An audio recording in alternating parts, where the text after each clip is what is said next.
તો બાળકો લાસ્ટ લેક્ચરમાં આપણે પાવરને કરી દીધું ઓવર. પાવર આપણું બિલકુલ ફિનિશ કમ્પ્લીટલી દાખલા સાથે, સૂત્રો સાથે અને વિથ કન્સેપ્ટ. આજના લેક્ચરમાં આપણે શું જોવાના છે? આપણે એક બહુ જ ઇમ્પોર્ટન્ટ ટોપિક, ન્યૂ ટોપિક જોવાના છે, જેનું નામ છે ગુજરાતીમાં સંઘાત, ઇંગ્લિશમાં કોલિઝન, અથડામણ, એક્સિડન્ટ કહી શકો છો. હા, એક્સિડન્ટ કહી શકો છો. એક્સિડન્ટ ખબર છે તમને? હા કે ના? Yes or no? Yes.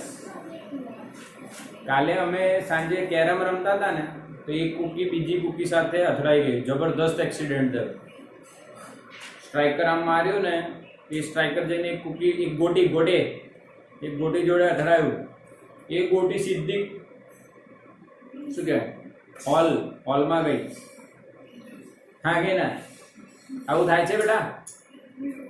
Yes or no? Yes. લખોટી રમી છે? લખોટી ડીંગા, લખોટી રમી. ડીંગા, લખોટીને ઇંગ્લિશમાં શું કહેવાય? ડીંગા, લખોટીને ઇંગ્લિશમાં શું કહેવાય?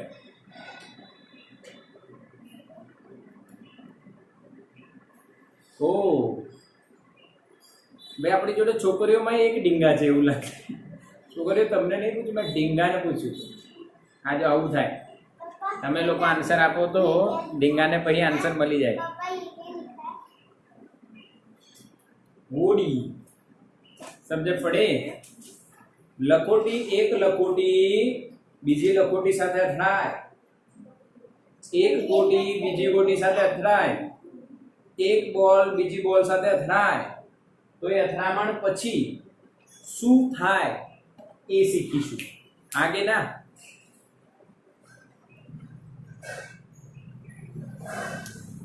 એક લોજિક આપો, મસ્ત ફીલ. એક ચોર ભાગી રહ્યો છે 5 મીટર પર સેકન્ડથી. પાછળથી એક પોલીસ ગોળી મારે છે. બંદૂકમાંથી ગોળી મારે છે. ગોળી આમ મારે ને, બંદૂકમાંથી ગોળી મારે છે. ગોળી જાય છે 500 મીટર પર સેકન્ડથી. માણસ કેટલાથી? 5 મીટર. ગોળી કેટલાથી? 500 મીટર. માણસની અંદર ગોળી જતી રહે, ગોળી થઈ જાય સ્થિર, પછી માણસની ઝડપ બી ઘટી જાય. તો માણસ અને ગોળી એક જ શરીરમાં હોય તો એમની અંતિમ ઝડપ કેટલી? હા કે ના? હા કે ના? સમજણ પડી કે નહીં? Yes or no? યસ. હા, આવા જ લોજિક બધા આ દુનિયામાં થતી બધી જ અથડામણોની આપણી ચર્ચા કરીશું. બીજી એક અથડામણ કહું, ધ્યાન આપો. એક બોલ છે અને આ સપાટી છે, મારો હાથ. આ હાથ પર એક બોલ પડે છે, તો અથડાયા પહેલા એનો કઈ વેગ હોય છે, અથડાયા પછી એનો વેગ બદલાઈ જશે. જો એટલો ને એટલો હોય, જો એટલો ને એટલો જ હોય તો એટલી જ ઊંચાઈ જાય. જેમ કે આ બોલ છે, જોજો મજા આવશે. અલગ અલગ જગ્યાએ જોજો, મારા હાથ પર નહીં ઉછળી, પર નીચે. તમને અવાજ સંભળાયો? જમીન પર ઉછળે છે. હા કે ના? પાટીઓ હોય તો પાટીઓ. યસ.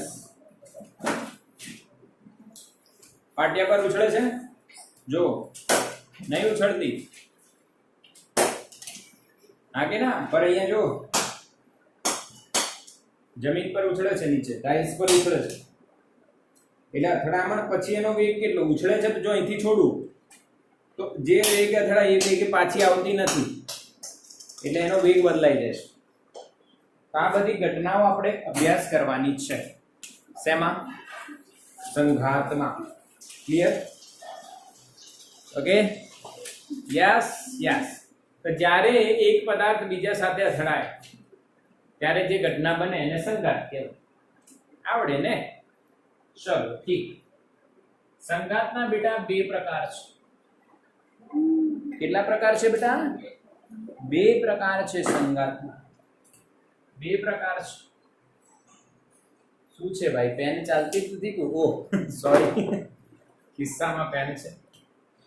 સંઘાતના બે પ્રકાર છે. એક છે સ્થિતિસ્થાપક સંઘાત, બીજું છે અસ્થિતિસ્થાપક સંઘાત. બે પ્રકારના સંઘાત છે બેટા, સ્થિતિસ્થાપક સંઘાત અને અસ્થિતિસ્થાપક સંઘાત. બંનેનો કન્સેપ્ટ તમને આપું, ધ્યાન આપો. હવે બંનેનો કન્સેપ્ટ જોજો, મસ્ત લોજિક આપું છું, ધ્યાન આપો.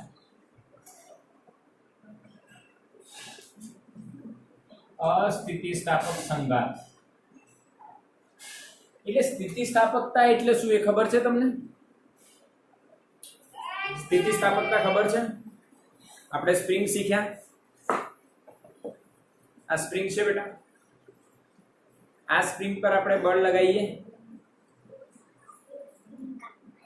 એટલે એની લંબાઈ વધી, છોડો તેણે પોતાની મૂળ લંબાઈ પાછી પ્રાપ્ત કરી. આ ગુણધર્મને સ્થિતિસ્થાપકતા કહેવાય. ધ્યાન આપજો. પદાર્થ પર વિરૂપક બળ એટલે આ વિરૂપક બળ એના રૂપમાં ફેરફાર થઈ ગયો, લગાડતા તેના રૂપમાં ફેરફાર થઈ જાય એટલે એની લંબાઈ વધી ગઈ. હવે લગાડેલ વિરૂપક બળ દૂર કરતા પદાર્થ જે ગુણધર્મને કારણે પોતાના મૂળ સ્વરૂપને પ્રાપ્ત કરે છે તેને સ્થિતિસ્થાપકતા કહેવાય. Yes or no? હા કે ના? સ્થિતિસ્થાપકતા ક્લિયર ને? સ્પ્રિંગમાં સ્થિતિસ્થાપકતા હોય, આપણા કાનમાં સ્થિતિસ્થાપકતા છે. જો આ મૂળ રૂપ છે, હવે વિરૂપક બળ જેનો રૂપ બદલી નાખશે, બદલાઈ ગયું. હવે વિરૂપક બળ દૂર કરવું એટલે આને છોડીશ એટલે પોતાની મૂળ અવસ્થામાં ગયું. એટલે આ ગુણધર્મને કયો ગુણધર્મ કહેવાય બેટા? સ્થિતિસ્થાપકતા. Okay, yes or no? હા કે ના? આપણી આંગળીઓમાં હોય, જો અમુક હદ સુધી આમ જો જતા રહેશે ને, પાછું હદથી વટાવી દો તો પછી હા. એટલે હવે તમને કન્સેપ્ટ એવો સમજાવવામાં આવશે. અથડામણ પહેલા ધ્યાન આપજો. અથડામણ પહેલાની સિચ્યુએશન અહીંયા ડ્રો કરું છું.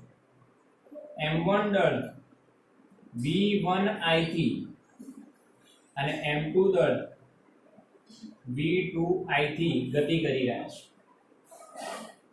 ઓકે, આ એક M1 દળની બોલ છે, બીજી M2 દળની બોલ છે. આમ ગતિ કયો વેગ વધારે છે? V1. V2 વધારે હોય તો અથડાય જ નહીં ને? હા કે ના? આનો વેગ વધારે હોય આના કરતા તો અથડાય જ નહીં. આનો વેગ વધારે છે, આનો વેગ ઓછો છે અને આ આઈને અથડાય છે. અથડામણ પછી શું થાય? M1 નો વેગ V1 ફાઇનલ, M2 નો વેગ V2 ફાઇનલ થઈ જાય. ઓકે, હા કે ના? તો આવી અથડામણને સ્થિતિસ્થાપક સંઘાત કહેવાય. પરંતુ જો આવું થાય,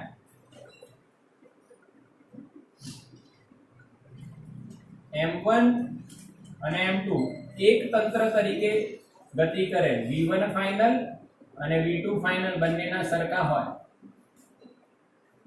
તો એવા સંઘાતને કયો સંઘાત કહેવાય? અસ્થિતિસ્થાપક. બેટા ખબર પડી? હા કે ના? બિલકુલ ક્લિયર? અથડામણ પછી જો આવું થાય તો સ્થિતિસ્થાપક, જો આવું થાય તો અસ્થિતિસ્થાપક. હા કે ના? એટલે જો બંને સાથે સાથે જાય, हम साथ साथ हैं, तो अस्थितिस्थापक संघात. અને આમાં સાથે સાથે ન રહે, છૂટા થઈ જાય તો સ્થિતિસ્થાપક સંઘાત. ચલો હવે એક એક્ઝામ્પલ છે, તમને પૂછી લઉં છું. જે બોલ હતી એ ખબર નહીં ક્યાં નીચે ખોવાઈ ગઈ છે. મળશે જયવીર આપશે આપણને. જયવીર બોલ દે બેટા. Catch it. ઓકે ચલો તમારે બતાવવાની. એક બોલ હજુ મળે તો સારું, પ્લાસ્ટિકની. હા ગમે તે એક બોલ મળશે, રબરની હોય કે પ્લાસ્ટિકની હોય. લાવો. ચલો બેટા મળી ગઈ. જો આ બે બોલ અથડાય અને પછી છૂટી છૂટી જશે ને, હા કે ના? પાટિયું આપો. જો તમને ડેમો બતાવી, ડેમો દેખાય છે બોલ, હા કે ના? યસ. હવે આ બોલ આવે છે અને અથડાય છે તો બંને છૂટી છૂટી ગઈ, હા કે ના? કે આ બોલ આવે, ઓ અઘરું છે. રોકાઈ ગયું. ચલ હવે જોજો. 1 2 3 રેડી.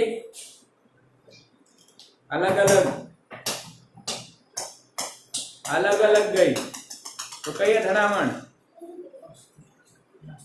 સ્થિતિસ્થાપક. હવે બીજો એક પ્રશ્ન પૂછું. એટલો માણસ દોડતો હતો તો માણસનો વેગ, ચોરનો વેગ અને બુલેટનો વેગ પહેલા અલગ હોય, પછી બંને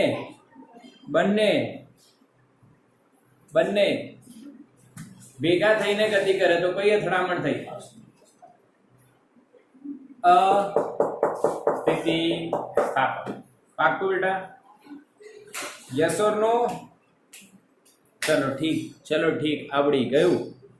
એટલે સિમ્પલ અહીંયા તમે એવું યાદ રાખજો, સ્થિતિસ્થાપક સંઘાતમાં છૂટા જાય, અસ્થિતિસ્થાપક સંઘાતમાં ભેગા થઈ જાય એટલે બંનેનો વેગ એક જ છે. ઓકે. બીજી વાત, અહીંયા રેખીય વેગમાનનું સંરક્ષણ થાય.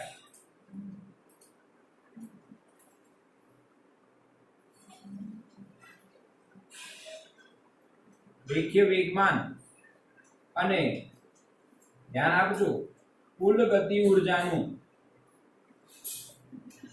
આ બંનેનું સંરક્ષણ થાય. એનો મતલબ શું છે? અથડામણ પહેલાની જે કુલ વેગમાન હતું અને કુલ ગતિ ઊર્જા હતી બંનેની, એટલો જ રેખીય વેગમાન અથડામણ પછી અને કુલ ગતિ ઊર્જા પણ અથડામણ પછી થશે, એટલે સમાન રહેશે. એટલે એમનું સંરક્ષણ થાય. જ્યારે અસ્થિતિસ્થાપક સંઘાત હોય બેટા, ત્યારે માત્ર રેખીય વેગમાનનું સંરક્ષણ થાય. એનો મતલબ અથડામણ પહેલા જેટલું રેખીય વેગમાન હશે એટલું જ અથડામણ પછી હોય, પરંતુ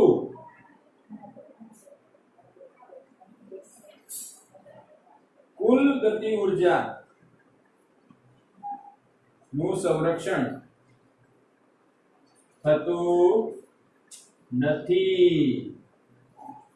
એટલે ઊર્જાનો શું થાય? વ્યય થાય. ઊર્જાનો શું થાય બેટા? વ્યય થાય. આ ખાસ નોંધ કરજો. ઊર્જાનો શું થાય? વ્યય થશે આમાં.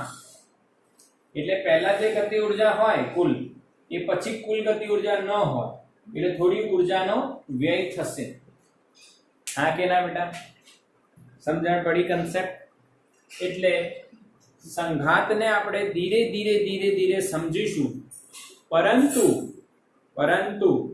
ડિટેલ સ્ટડી માટે આ સંઘાતના બે પ્રકાર આવડવા જોઈએ: સ્થિતિસ્થાપક સંઘાત અને અસ્થિતિસ્થાપક સંઘાત. યાદ રાખીશું, સ્થિતિસ્થાપક સંઘાતમાં બંનેનું સંરક્ષણ થાય. પીકેનું સંરક્ષણ થાય. પીકે પિક્ચર આવી હતી ને, પીકે આમિર ખાનની, એટલે યાદ રાખી લો કે પીકેનું સંરક્ષણ થાય. પી એટલે રેખીય વેગમાન, કે એટલે કુલ ગતિ ઊર્જા, કુલ કુલ ટોટલ, અને અહીંયા ખાલી રેખીય વેગમાનનું સંરક્ષણ થાય, કુલ ગતિ ઉર્જાનું સંરક્ષણ થતું નથી. એટલે ઉર્જા સરખી હોતી નથી, પહેલા અલગ હોય પછી અલગ હોય, એટલે ઉર્જાનો વ્યય થાય. તો કયા સંઘાતમાં ઉર્જાનો વ્યય થાય? અસ્થિતિસ્થાપક. યસ, બિલકુલ. તો સ્ક્રીનશોટ લો બેટા. ચલો અહીંયા ધ્યાન આપીશું, અહીંયા ધ્યાન આપીશું. હવેનો ટોપિક છે એક પરિમાણમાં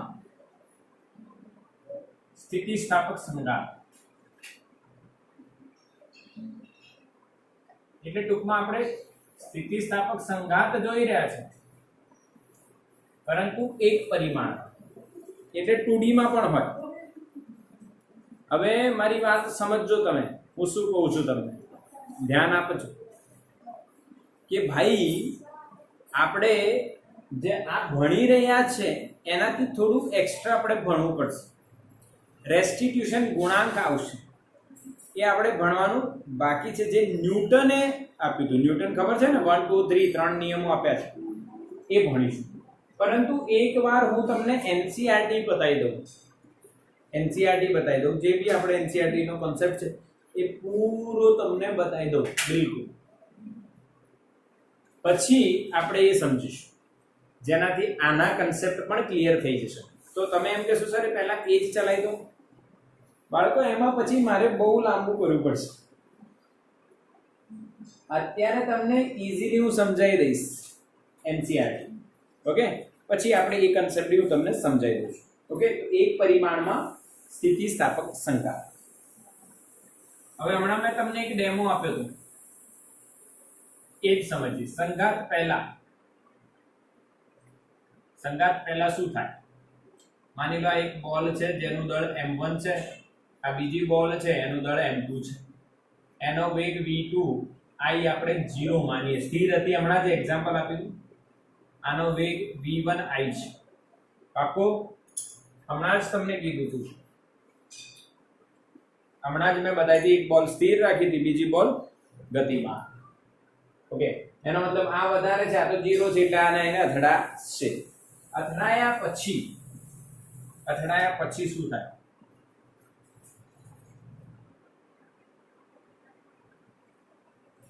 અથડામણ પછી શું થશે? તો બાળકો m2 v2 i વેગથી ગતિ કરશે અને m1 v1 f સોરી અહીંયા v2f ફાઇનલ સ્થિતિસ્થાપક છે ને, એટલે અલગ અલગ ગતિ કરશે. હવે આપણે શું શોધવાનું છે? v2f. આપણે શું શોધવાનું છે બેટા? v2f. ક્લિયર મારા બેટા? કમ્પ્લીટ લોજિક આપણે જે સમજી રહ્યા છે એમાં કોઈ ડાઉટ છે કે નહીં? યસ ઓર નો? બિલકુલ ક્લિયર. અચ્છા, હવે તમારે v2f શોધવું હોય તો તમને ખબર છે કોનું સંરક્ષણ થશે સ્થિતિસ્થાપક સંઘાતમાં? વેગમાનનું. તો વેગમાન સંરક્ષણના નિયમ અનુસાર, વેગમાન સંરક્ષણના નિયમ અનુસાર p ફાઇનલ બરાબર p ઇનિશિયલ લખાય મારા બેટા. p ફાઇનલ એટલે અત્યારે કુલ ફાઇનલ કેટલું? m1 v1f plus m2 v2f બરાબર m1 v1i પ્લસ 0. હા કે ના બેટા? સમજણ પડી આ વાત શું કીધી મેં? Yes or no? Yes or no? હા, યસ, બિલકુલ સીધું. હવે તમારે આમાં v1f ખબર છે તો કે ના? v2f ખબર છે તો કે ના? તો ભાઈ આ તો એક સમીકરણ તમને મળ્યો, એમાં બંને વસ્તુ અજ્ઞાત છે. બે વસ્તુ અજ્ઞાત છે બેટા, v1f અને v2f બંને અજ્ઞાત છે. તો કઈ રીતે ના શોધીશું બોલો? હા બરાબર, બે અજ્ઞાત છે તો એક સમીકરણથી રસ્તો ન આવે તો તમને ખબર છે સ્થિતિસ્થાપક સંઘાતમાં બેટા, સ્થિતિસ્થાપક સંઘાતમાં કુલ ગતિ ઊર્જાનું પણ સંરક્ષણ થાય.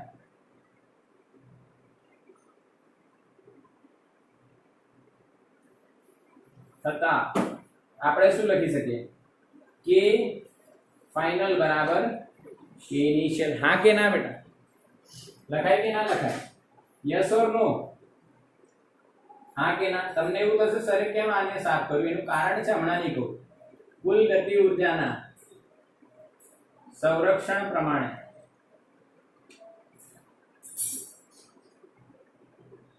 નિયમ પ્રમાણે તમે શું લખી શકો? કે ફાઇનલ બરાબર કે ઇનિશિયલ. આની જેમ જ કે ફાઇનલ કેટલું? Half M. આ બી આપણે શોધવાનું જ છે ને, બંને શોધવાનું. Half M v1 f² plus half M 1 અહીંયા m2 v2 f². હાફ એમ v² લગાવી દીધું. અહીંયા શું થશે? હાફ એમ v1 i નો સ્ક્વેર પ્લસ 0, કેમ કે આની ગતિ ઊર્જા તો શું છે? 0, વેગ 0. હવે અહીંયા ધ્યાન આપજો બેટા. આના પર અહીંયા એક વસ્તુ આપણે કરી શકીએ છીએ. આપણે અહીંયા આ m1 ને આ બાજુ m1 v1 f ને આ બાજુ લાવીએ તો m1 m2 v2 f બરાબર શું લખાય? m1 common v1 i minus v1 f થઈ જાય બેટા. હા કે ના? આને સમીકરણ 1 કો આના કરતા કે ભાઈ અહીં કંઈક તમને દેખાશે,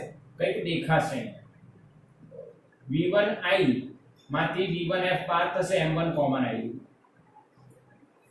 હવે અહીંયા પણ એ જ વસ્તુ થઈ શકે છે. જો કઈ રીતના બધામાંથી અડધા કોમન આઈને કટ થઈ જશે, હાફ. હા કે ના? અરે બધે અડધું છે તો અડધાને કટ કરી દો, કાં તો 2 વડે ગુણી નાખો, બગડો નીચેથી જતો રહેશે. હવે આના જેવું v1 i minus v1 f કરવું હોય તો આને આ બાજુ લઈને આવો. અહીંયા m2 v2 f² is equals to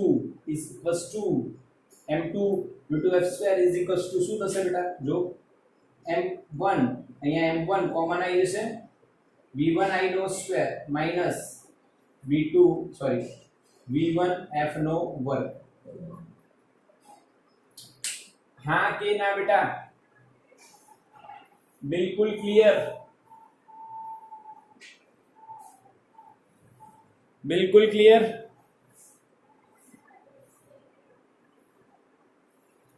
yes. अरे आवड़े. હવે આને હું શું લખું છું? જો m2 v2 f નો વર્ગ બરાબર m1 a² માઈનસ b² આવડે? a² માઈનસ b² આવડે બેટા? यस. તો v1i minus v1f v1i plus v1f આ સમીકરણ નંબર 2 આવડે ને? a² માઈનસ b² શું થાય? a minus b into a plus b. હવે સમીકરણ 2 અને 1 માં તમને દેખાય કે પદો સરખા દેખાઈ રહ્યા છે, તો સમીકરણ 2 ને 1 વડે ભાગતા, સમીકરણ 1 વડે ભાગી નાખો તો ડાબી બાજુમાં શું બચે? જો m2 cut v2f square upon v2f એટલે ખાલી v2f બચશે. જમણી બાજુ આખું પદ કટ થઈ જશે, ખાલી શું બચશે? v1i plus v1f. હા કે ના બેટા? હા કે ના? હા કે ના? क्लियर के नहीं? यस और नो? बिल्कुल क्लियर. હવે આને સમીકરણ 3 ને સમીકરણ 1 માં મૂકતા, કાં તમે 2 માં મૂકી દો, ગમે તેમાં મૂકી દો, કોઈ બી એકમાં તમે મૂકી શકો છો, પણ આમાં મૂકશો એટલે સીધો તમને મજા આવશે, આન્સર મળશે. જો m2 v2f ની જગ્યાએ આ મૂકવું પડશે, v1i plus v1f is equals to m1 v1i minus v1f. હા કે ના? જો હવે ખાલી v1f એકલું છે, v2f જતું રહ્યું. જો આમાં v1f અને v2f બંને છે એટલે ના શોધાય. આમાંય v2f ને v1f બંને છે, ના શોધાય. પછી આપણે આના વડે ભાગ્યું તો આમાંય બંને આયા. આની વેલ્યુ આમાં મૂકી દીધી એટલે હવે આપણને આખા સમીકરણમાં જો ખાલી v1f જ દેખાય છે, v2f તો દેખાતું નથી. એટલે v2f આપણે આરામથી પછી શોધીશું, પહેલા v1f શોધી કાઢીએ. અહીંયા જો અંદર ગુણી નાખી m2 v1i plus m2 v1f is equals to m1 v1i minus m1 v1f. માટે v1f ને આ બાજુ ફેલાવો તો m1 plus m2 v1f મળશે. v1i ને આ બાજુ લઈ જાઓ અને m1 અહીંયા કોમન આવી જશે. v1i જો v1i કોમન બચશે શું? m1 v1i માંથી v1i બહાર ગયા તો m1 બચ્યું. આ બાજુ આવ્યું તો minus m2. માટે તમે સોલ્વ કરશો તો v1f તમને શું મળશે બેટા? m1 minus m2 into v1i upon m1 plus m2. હા કે ના બેટા? સમીકરણ નંબર 4 જે આપણે શોધવાનું હતું v1f મળી ગયું. હા કે ના બેટા? ગભરાતા નહીં. આ થિયરી પોર્શન ચાલી રહ્યું છે. પછી મેં તમને કીધું છે હું કાલે એક શોર્ટકટ આપીશ. આજે શક્ય નથી કેમ કે આજે એનસીઈઆરટી ચલાવી રહ્યો છું. કાલે હું એક શોર્ટકટ આપીશ. એ ઇક્વેશન યાદ રાખશો તો આ સીધો ઇક્વેશન આવશે. ડોન્ટ વરી બેટા, ડોન્ટ વરી. ઓકે? હા કે ના? હા કે ના? અત્યારે બી સિમ્પલ જ છે ને. ઉપર દળોની બાદબાકી, નીચે દળોનો સરવાળો ઇન્ટુ v1i એટલે v1f મળી ગયા. હવે v2f શોધવાના હોય તો અહીંયાથી લઈ લો. સમીકરણ નંબર 3 પરથી v2f બરાબર v1i plus v1f. v1f આ રહ્યા મૂકી દે m1 minus m2 upon m1 plus m2 into v1i. તો v1i જતા રહેશે બહાર. બ્રેકેટમાં લસા લઈ લે m1 plus m2. અહીંયા આવી જશે m1 plus m2 કેમ કે v1i તો જતા રહે એટલે 1 બચે. 1 ગુણ્યા m1 plus m2 plus m1 minus m2. m2 ગયા. જવાબ આવશે બેટા m1 plus m2 2m1 upon m1 plus m2 into v1i. આ થશે તમારું v2f. સમીકરણ નંબર 5. પાક્કું બેટા? ક્લિયર દેખાઈ રહ્યું છે ને? યસ, ક્લિયર દેખાઈ રહ્યું છે. હા કે ના? આ સમીકરણમાં જે v1f ની વેલ્યુ છે એ મૂકી દો એટલે v2f મળી જાય. જો ધ્યાનથી સમજણ પડી કે નહીં? શું આન્સર આવી રહ્યો છે બેટા? શું આ આન્સર આવી રહ્યો છે? હા, સમજણ પડી કે નહીં? ક્લિયર સમજણ પડી? ક્લિયર કટ સમજણ પડી બેટા? બિલકુલ સમજણ પડી. કોઈ ડાઉટ રાખતા નહીં. આ પ્રક્રિયા છે. પહેલા વેગમાન સંરક્ષણનો નિયમ, પછી ગતિ ઊર્જા સંરક્ષણનો નિયમ. વેગમાનમાં જે સરખું છે વેગ m1 દળ સરખો છે એને એક બાજુ લઈને કોમન કાઢો. ગતિ ઊર્જામાં પણ જે દળ સરખું છે એને એક બાજુ લઈને m1 એક બાજુ લઈને કોમન કાઢો. આનું વિસ્તરણ કરો. પછી આ બંનેમાં ભાગાકાર કરો. ભાગાકારથી ત્રીજો ઇક્વેશન, એ ત્રીજો ઇક્વેશન પહેલામાં મૂકો અને સોલ્વ કરો તો v1f મળે. એ v1f પાછી ત્રીજામાં મૂકી દો એટલે v2f મળી જાય. હા કે ના બેટા? આ તમને રિવિઝન કરાવી દીધું. આ તમને શું કરાવી દીધું? રિવિઝન. હા, વેગમાન સંરક્ષણનો નિયમ લગાડો. m1 એક બાજુ લઈને સરખા દળ હોય અને એક બાજુ લઈને કોમન કાઢીને સમીકરણ બનાવો. કુલ ગતિ ઊર્જા સંરક્ષણનો નિયમ લગાડો. હાફ mv2 બરાબર કર દો અને m1 ફરી સરખા એક બાજુ લઈને કોમન કાઢો.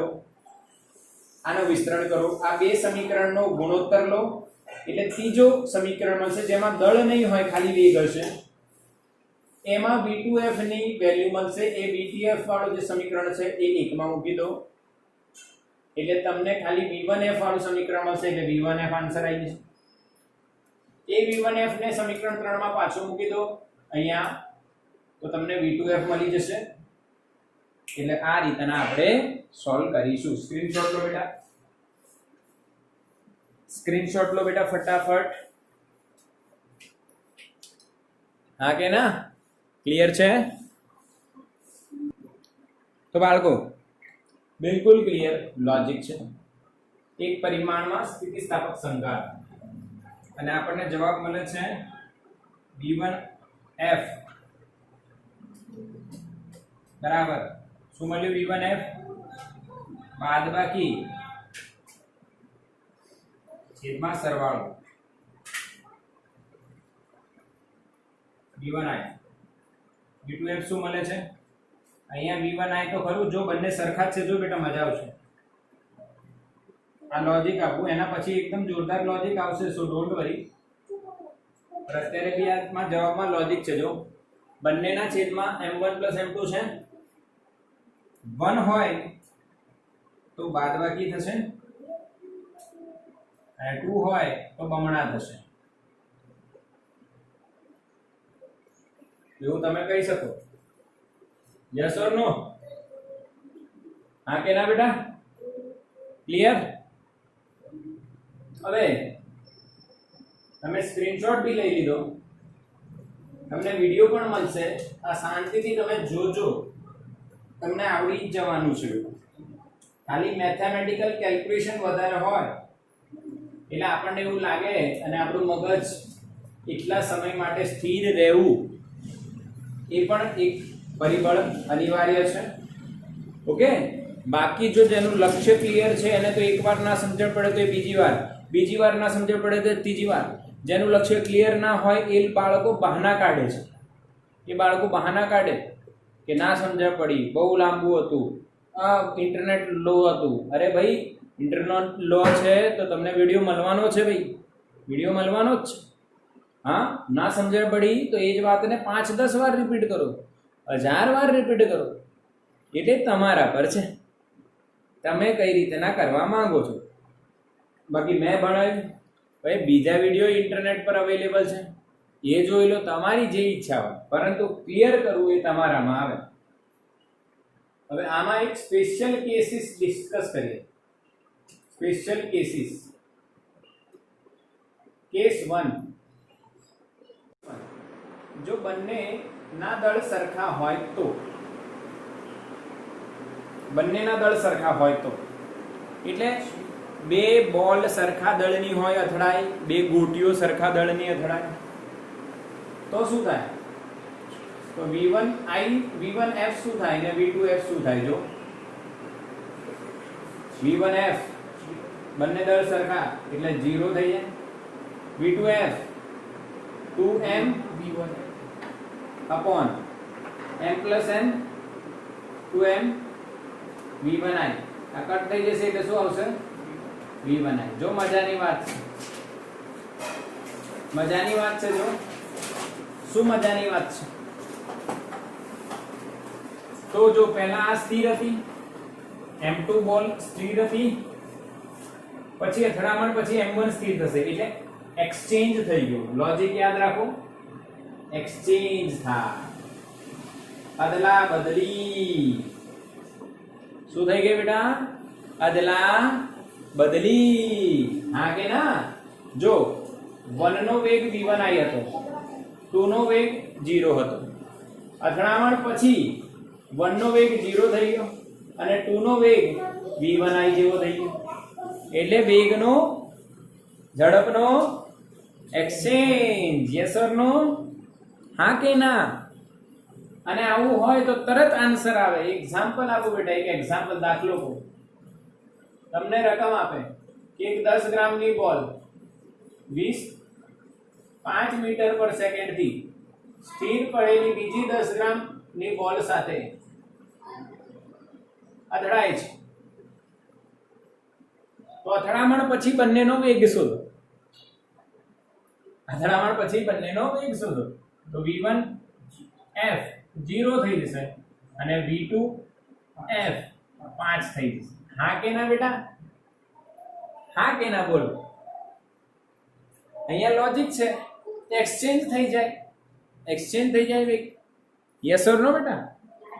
આનો સ્ક્રીનશોટ લઈ લો, પછી બીજું કેસ અહીંયા ડિસ્કસ કરીએ, કેમ કે આ દાખલો તમને એની નોલેજ આપી દેશે. Okay, done? જલ્દી કરો. ફાસ્ટમ ફાસ્ટે ફાસ્ટહ પ્રથમા સંસ્કૃતમાં ભણ્યા હશો. ચલો ઠીક, કેસ 2 લઈએ. કેસ 2 કેવો છે બેટા? જો માની લો m1 કરતા m2 વધારે છે.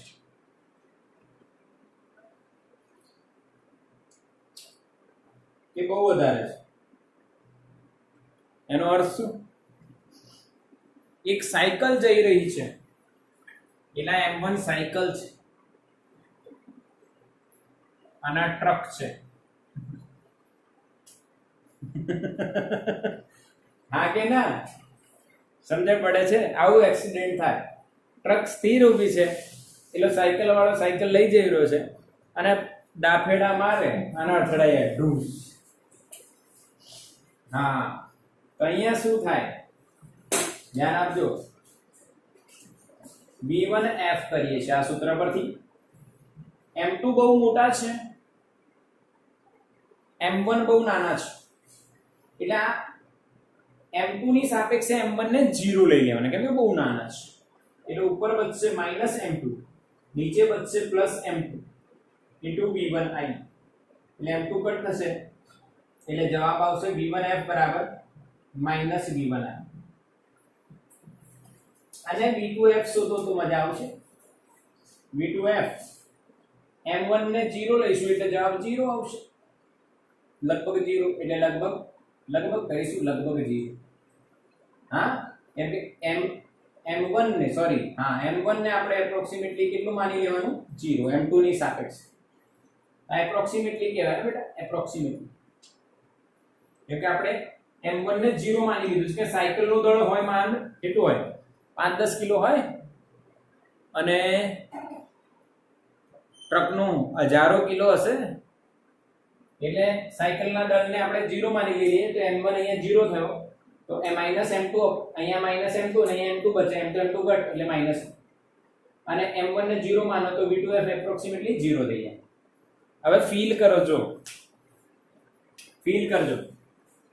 સાયકલ ટ્રક સાથે અથડાય છે v1i વેગથી, તો ટ્રકનો પહેલો વેગ 0 છે તો પછીનો વેગ પણ 0 જ હશે. v2i 0 છે તો v2f બી 0 જાય. ટ્રકને કોઈ અસર જ નહીં થાય. હા, પરંતુ સાયકલ v1i થી જેટલાથી આવી એટલાથી પાછી વિરુદ્ધ દિશામાં અથડાઈને ગઈ. એક પરિમાણ છે એટલે સાયકલ આવી પાછી આમ જતી રહેશે. હા કે ના બેટા? Yes or no? Yes or no? Yes. હવે ઊંધું લઈએ, મજા આવશે. m2 બહુ નાના છે, m1 બહુ મોટા છે, એટલે m2 એપ્રોક્સિમેટલી શું થશે? 0. એટલે હવે ઊંધું કરી દઈએ. m1 બહુ મોટા છે એટલે ટ્રક આવે છે અને સ્થિર સાયકલ ઊભી છે. એક સાયકલ સ્થિર ઊભી છે, ફીલ થશે, મજા આવશે. અને એને આઈને ઠોકે છે ટ્રક. તો m2 ને 0 કરવા પડશે, કેમ કે એ સાયકલનું દળ થશે. આવા કિસ્સામાં v1f આપણા સમીકરણ પરથી શું મળશે? તો m2 ને 0 કરવાના, એટલે m2 0 ઉપર m1 નીચે m1, તો એપ્રોક્સિમેટલી m1/m1 into v1i, એટલે જવાબ આવશે v1i. અને v2f કેટલા થશે? કોને 0 માનવાના? m2 ને. m2 0 માનશું તો અહીંયા એપ્રોક્સિમેટલી 2v1i જવાબ આવશે. એનો મતલબ શું છે? જો ધ્યાન આપો, ફીલ કરો. યસ ઓર નો? સમજણ તો પડી ને બેટા? હા, બિલકુલ ક્લિયર છે. ટ્રક V1I થી આવે છે અને સાયકલ સાથે અથડાય છે, તો ટ્રક V1I એનો V1F અંતિમ વેગ એટલો જ રહેશે, ટ્રકના વેગને કોઈ અસર થાય નહીં. પણ સાયકલ જે સ્થિર હતી એ ટ્રક જેટલા નહીં પરંતુ એનાથી બમણા વેગથી ફેંકાઈ જશે. હા કે ના?